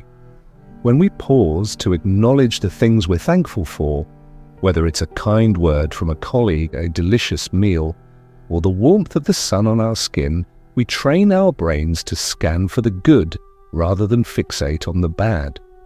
Over time, this rewiring creates positivity bias, making us more likely to notice and savor joyful experiences. Similarly, mindfulness enhances our ability to fully experience small pleasures. Instead of rushing through tasks or letting our minds wander, mindfulness invites us to engage deeply with the here and now. Whether it's savoring the aroma of freshly brewed coffee or feeling the texture of a pen as you write, these sensory details enrich our lives in subtle yet meaningful ways. Cultivating awareness of small joys. The first step in finding joy in small moments is cultivating awareness. Many of us move through our days on autopilot, barely registering the sights, sounds, and sensations around us. To break free from this habit, start by paying attention to your surroundings with curiosity and openness. For example, during your commute, resist the urge to scroll through your phone or dwell on stressors. Instead, observe the changing colors of the sky, listen to the rhythm of footsteps or car engines, and notice how the air feels against your skin. These observations may seem trivial, but they ground you in the present moment and awaken your senses to the richness of life. Here are some additional ways to heighten your awareness of small joys. Engage your senses. Deliberately use all 5 senses to experience your environment. Smell the flowers, taste the spices in your food, touch different textures, hear the nuances of conversation, and admire the play of light and shadow. Practice micro-meditations. Throughout the day, take 30 seconds to pause and breathe deeply. Use this time to notice something beautiful or comforting, a bird singing, a child laughing, or the quiet hum of productivity in your workspace. Keep a joy journal. Dedicate a notebook to record moments of happiness, no matter how fleeting. At the end of each day, jot down 3 things that brought you joy: a compliment from a coworker, the smell of rain, or the satisfaction of completing a task. Over time, this journal becomes a treasure trove of positivity. By training yourself to notice small joys, you create a feedback loop of appreciation and contentment. Each joyful moment reinforces your capacity to find delight in the next. Celebrating tiny wins. Another way to amplify joy is by celebrating tiny wins, those incremental achievements that often go unnoticed. Perfectionists and high achievers tend to dismiss small victories, believing they don't count unless they're monumental, but every step forward deserves recognition. Consider the following examples. Completing a single email when your inbox feels overwhelming. Taking a few minutes to stretch after sitting for hours. Offering a genuine smile to someone who looks like they need it. Each of these actions contributes to your overall success and well-being. Celebrating them, not just internally but outwardly, boosts motivation and fosters a growth mindset. For instance, you might share your accomplishment with a friend, treat yourself to a favorite snack, or simply say aloud, "I did it." This act of acknowledgement transforms routine tasks into opportunities for pride and fulfillment. Finding joy in connection. Human connection is another rich source of small joys. While grand romantic gestures or milestone celebrations often grab the spotlight, it's the little interactions that sustain relationships over time. A heartfelt conversation, a shared laugh, or even a knowing glance can leave a lasting impression. To deepen your connections, focus on being fully present during interactions. Put away distractions, maintain eye contact, and listen actively. Ask open-ended questions that encourage others to share their thoughts and feelings. By giving someone your undivided attention, you not only strengthen your bond, but also co-create moments of joy. You can also spread joy proactively by performing random acts of kindness. Hold the door for a stranger, leave an encouraging note for a coworker, or surprise a loved one with a small gift. These gestures may seem insignificant, but they ripple outward, brightening both the giver's and receiver's day. Mindfulness practices for amplifying joy. Mindfulness offers numerous techniques for enhancing your ability to find joy in small moments. Here are a few practices to try. Savoring when you encounter something pleasurable, a bite of chocolate, a warm hug, or a stunning sunset. Pause and linger in the experience. Notice the flavors, textures, and emotions involved. Allow yourself to fully absorb the moment before moving on. Body scans. During breaks, perform a quick body scan to tune into physical sensations.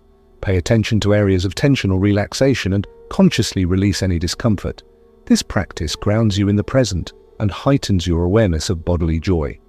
Loving kindness. Meditation. Spend a few minutes sending wishes of love and happiness to yourself and others. Silently repeat phrases like, "May I be happy, may I be at peace, may others be happy, may others be at peace." This exercise fosters compassion and expands your capacity for joy, overcoming barriers to joy. Despite its simplicity, finding joy in small moments isn't always easy. Stress, fatigue, and negative thought patterns can cloud our ability to appreciate life's gifts. To overcome these barriers, consider the following strategies. Challenge negative thinking. When self-criticism or pessimism arises, counter it with evidence of positivity. Remind yourself of recent joys, however minor they may seem. Prioritize rest and self-care. Exhaustion dulls our sensitivity to pleasure. Ensure you're getting adequate sleep, nutrition, and downtime to recharge your energy and enthusiasm. Limit comparison. Social media often fuels dissatisfaction by highlighting others' highlight reels. Remember that everyone faces struggles regardless of appearances. Focus on your own journey and celebrate your unique joys. Joy as a path to resilience. Finding joy in small moments isn't just about feeling good, it's also about building resilience. Life inevitably brings hardships, from minor frustrations to major setbacks. When we cultivate a habit of noticing joy, we develop a reservoir of positive memories and emotions to draw upon during difficult times. Imagine facing a stressful deadline at work. If you've trained yourself to find joy in small wins, like ticking off items on your to-do list or enjoying a midday walk, you'll be better equipped to manage pressure without becoming overwhelmed. Joy acts as a buffer, reminding you that even amid chaos there are still reasons to smile, creating a culture of joy. Finally, let's talk about how fostering joy impacts not just individuals but entire communities and organizations. Leaders who prioritize employee well-being and celebrate small victories inspire loyalty, creativity, and collaboration. Teams that embrace humor, gratitude, and mutual support thrive under adversity and innovate more effectively. If you'd like to introduce a culture of joy into your workplace, here are a few ideas. Start meetings with positivity. Begin each gathering by sharing a recent win, expressing gratitude, or telling a light-hearted story. This sets a tone of optimism and camaraderie. Encourage breaks. Promote regular pauses for stretching, walking, or socializing.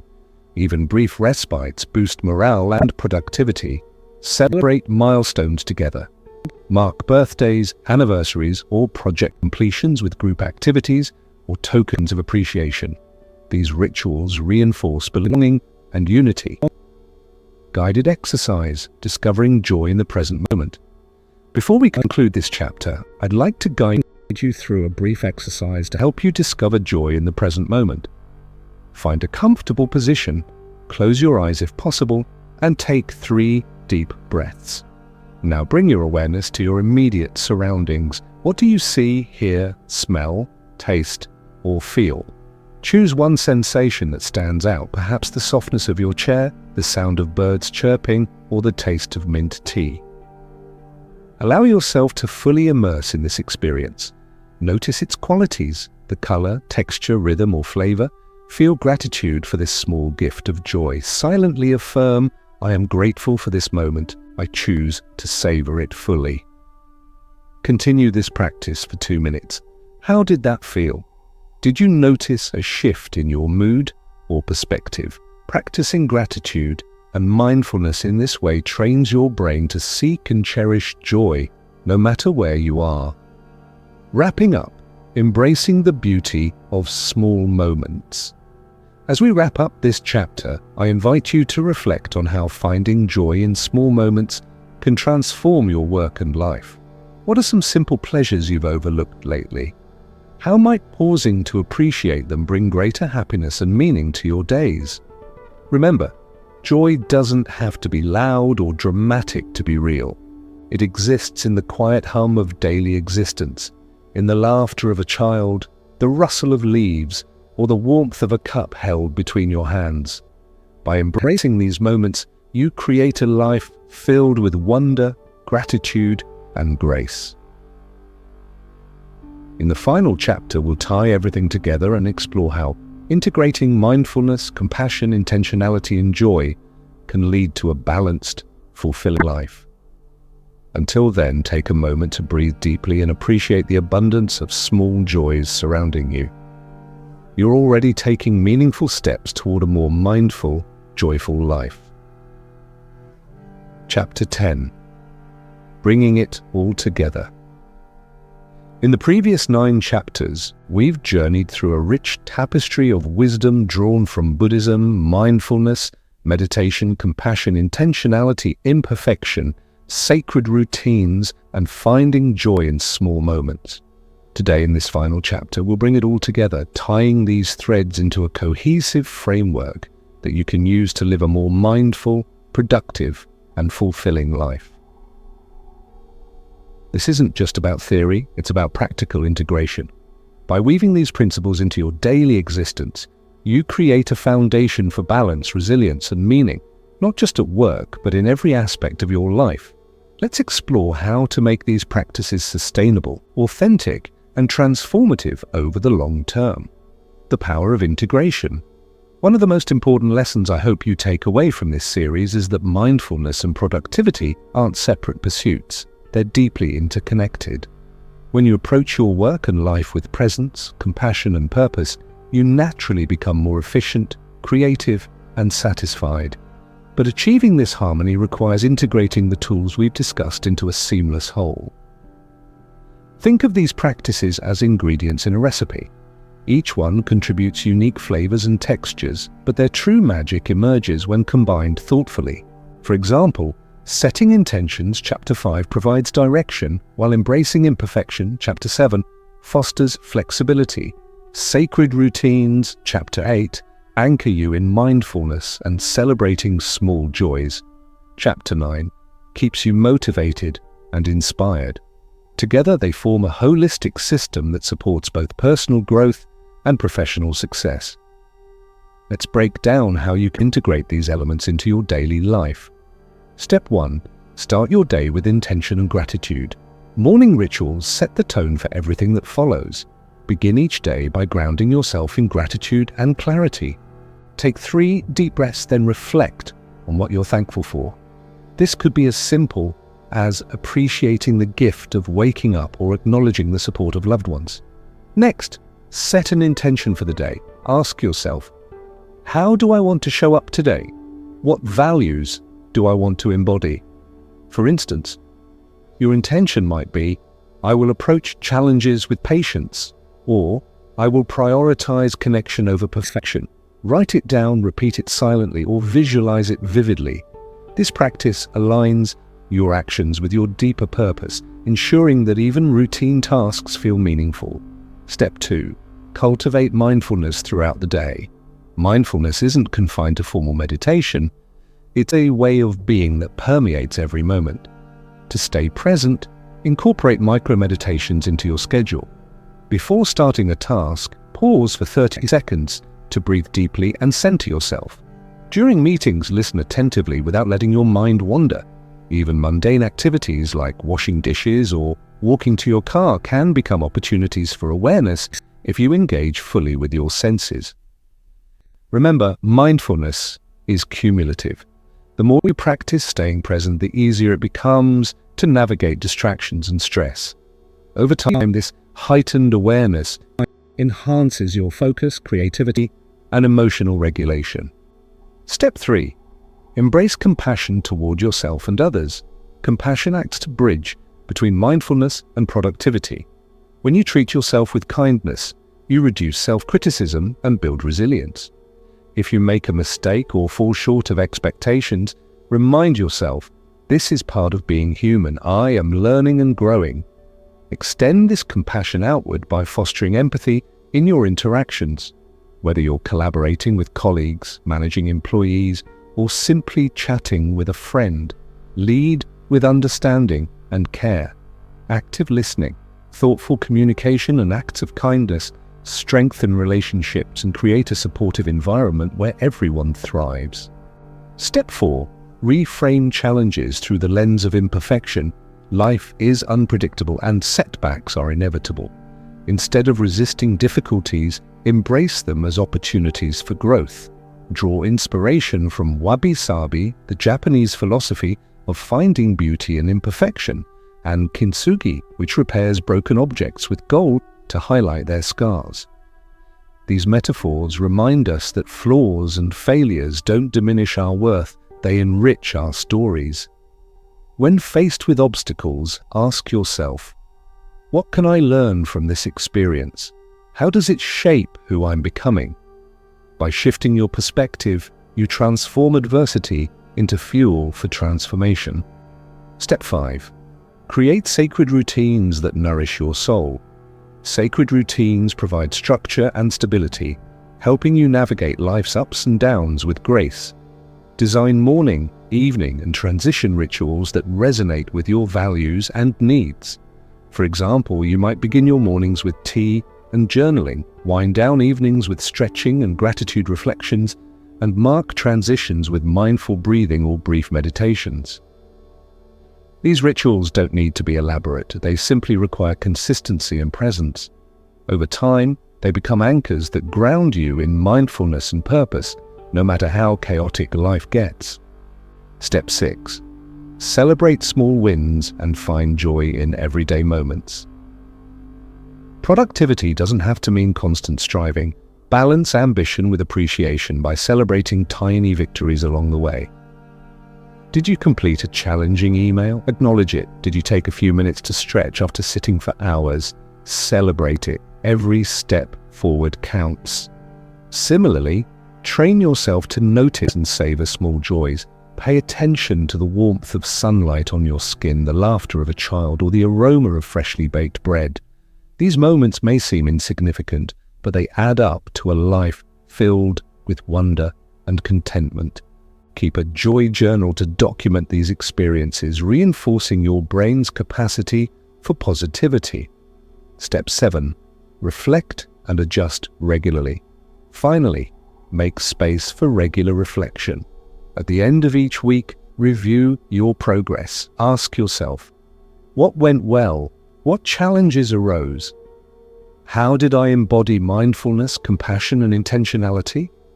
What adjustments can I make to better align with my values and goals? Reflection helps you stay accountable and identify areas for improvement. It also reinforces gratitude, reminding you of how far you've come. Overcoming resistance and building momentum. As you integrate these practices into your life, you may encounter resistance. Old habits die hard, and change takes effort. To overcome inertia, start small. Commit to one new habit at a time. For example, practicing gratitude each morning or taking mindful breaks throughout the day. Once that habit feels natural, layer in another. Consistency is key. Even 5 minutes of mindfulness or gratitude per day creates lasting benefits. Use reminders, accountability partners, or apps to stay on track. Most importantly, be patient with yourself. Transformation unfolds gradually like a seed growing into a tree. Trust the process and celebrate incremental progress. The ripple effect of living mindfully. Living mindfully doesn't just benefit you, it ripples outward, touching everyone around you. When you approach life with presence, compassion, and authenticity, you inspire others to do the same. Imagine a workplace where leaders model vulnerability, teams collaborate with empathy, and individuals prioritize well-being alongside achievement. Such environments foster innovation, loyalty, and fulfillment. On a broader scale, mindfulness contributes to societal well-being. Companies that embrace mindful practices attract passionate employees and customers. Communities that value compassion and connection thrive despite adversity. And individuals who cultivate inner peace radiate calmness and positivity, influencing the world in subtle yet profound ways. A lifelong journey. It's important to remember that mindfulness and productivity aren't destinations, they're lifelong journeys. There will be days when you feel aligned and energized, and others when you struggle to stay focused or kind. That's okay. What matters most is showing up consistently, trusting the process, and embracing the ebb and flow of life. To deepen your commitment, consider exploring additional resources. Books like The Miracle of Mindfulness by Thich Nhat Hanh, Radical Acceptance by Tara Brach, and Atomic Habits by James Clear offer valuable insights into mindfulness, self-compassion, and habit formation. Podcasts, workshops, and retreats can also provide inspiration and guidance as you continue your journey. Guided exercise, envisioning your mindful future. Before we conclude this chapter, I'd like to guide you through a visualization exercise to help you envision your mindful future. Find a comfortable position, close your eyes if possible, and take 3 deep breaths. Now picture yourself 6 months from now living fully aligned with the principles we've discussed. Ask yourself, how do I start my day? What rituals nourish my mind, body, and spirit? How do I handle challenges and setbacks? What mindset guides me? How do I interact with others? What qualities define my relationships? What does joy look like in my life? Where do I find it most often? Feel the sense of peace, purpose, and fulfillment that comes from living intentionally. Allow this vision to inspire and motivate you. Continue this visualization for 2 minutes. How did that feel? Did you glimpse possibilities for growth and transformation? Visualization exercises like this clarify your aspirations and reinforce your commitment to living mindfully. Closing thoughts. A life worth living. As we bring this series to a close, I want to leave you with a final thought. Mindfulness isn't about achieving some ideal state of enlightenment or perfection. It's about embracing the messiness, complexity, and beauty of being human. It's about showing up fully with curiosity, compassion, and courage for yourself and those around you. By integrating the tools and insights from this series, you're not just improving your productivity or reducing stress, you're creating a life infused with meaning, connection, and joy. And that ultimately is what mindfulness is all about. Thank you for joining me on this journey. I hope you found value in these chapters and feel empowered to take the next steps toward a more mindful, fulfilling life. Until we meet again, take a moment to breathe deeply and appreciate the incredible gift of being alive. You're already making strides toward a brighter, more balanced future. Thank you so much for joining me on this journey through improve your productivity at work, thanks to Buddhism, meditation, and mindfulness. Over the past 10 chapters, we've explored how ancient wisdom and modern practices can come together to help you live with greater clarity, purpose, and joy. From understanding productivity through the lens of Buddhism to embracing imperfection, cultivating compassion, and finding beauty in small moments, each chapter has been designed to guide you toward a more mindful, fulfilling life. These tools aren't just about improving your performance at work. They're about transforming the way you relate to yourself, others, and the world around you. Remember, mindfulness isn't something you achieve overnight. It's a practice, a lifelong commitment to showing up fully with curiosity and kindness, even when life feels chaotic or uncertain. Some days will be easier than others, and that's perfectly okay. What matters most is that you keep trying, keep learning, and keep growing. As you move forward, I encourage you to take what resonates with you from this series and make it your own. Maybe it's starting each day with gratitude, setting intentions that align with your values, or simply pausing to breathe deeply when stress arises. Whatever steps you choose, know that they're leading you closer to a life filled with meaning, connection, and balance. If you found value in this video, please consider liking, sharing, and subscribing to the Mindful Zone. Your support means the world to me, and it helps spread these ideas to others who might benefit from them. And if you have any questions, insights, or topics you'd like me to explore in future videos, leave a comment. I'd love to hear from you. Before we part ways, I want to leave you with one final thought. Life is a gift, and every moment holds the potential for wonder, growth, and transformation. By embracing mindfulness, you give yourself the opportunity to experience this richness fully, to savor the highs, navigate the lows, and find peace in the spaces in between. So, take a deep breath with me now. Feel your feet grounded on the floor. Let go of any tension you've been carrying and allow yourself to simply be right here, right now. In this moment, you are enough. Thank you again for being here. Until next time, stay present, stay kind, and keep shining your light. You've got this.